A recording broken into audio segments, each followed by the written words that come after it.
কি ওই হাঁটছে দেখছি না, ঠিক আছে।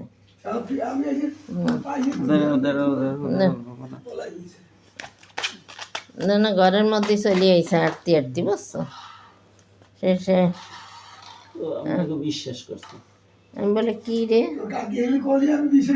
আমি তো ঘরে আটকে চুপ করে রয়েছি। আগে একটু কতক্ষণ দেখি এই সমস্ত পরিবেশ কি এই ঘরে ধরে না, হ্যাঁ? বাইরের ভিতরে আসে। ধরেন এই আপনাকে ফেলে দেওয়া খাবার ওরা খায় না, ও হাঁটি হেঁটে চলে ওরে মানে কি বিপদে পড়লে তো ওরে না। ওই যে সানসেট উঠছে সকালে, টের পাই অন্ধকার অন্ধকার, কেমন আপসা আপসা ও একটু। ঘরে এইবার বলছো ঘরের ভিতরে ঢুকছে, বাইরে এবার পথ খুঁজে পাইনি। ও না, বাইরে দিয়ে আস্তে আস্তে খাবার খাতে খাতে ঢুকছে, বুঝছো? ও পথ খুঁজতে পায় নাই, এখন ওই একবার ভাত দিয়েছি, খাইছে। কিন্তু ওরে পানি দেওয়া দেবো, আগে খাওয়াই কতক্ষণ। হুম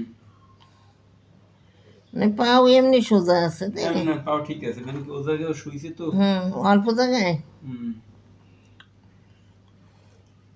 তারপরে আমি বলে তাই পরে ভিজা নাই। আপনার ওই হলেন এক পাশে পানি আর এক পটে ই দিয়ে ধান বা চাউল